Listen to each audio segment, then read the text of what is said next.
ГСП онлайн. Городские новости сейчас.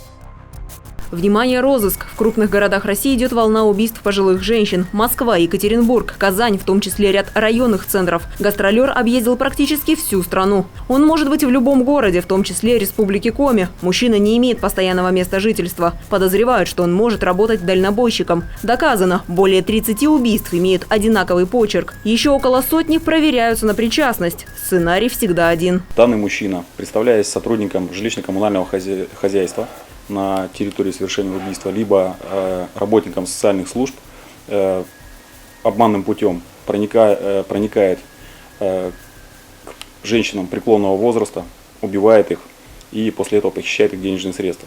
Приметы подозреваемого. На вид от 20 до 30 лет. Рост около 170-175 сантиметров. Одет в темную короткую куртку с капюшоном, черные брюки, спортивная обувь. Все, кому что-либо известно, могут обратиться в следственный отдел либо полицию любого города. Тому, кто поможет установить личность преступника, обещано вознаграждение. Следственный комитет России оценивает информацию в 1 миллион рублей.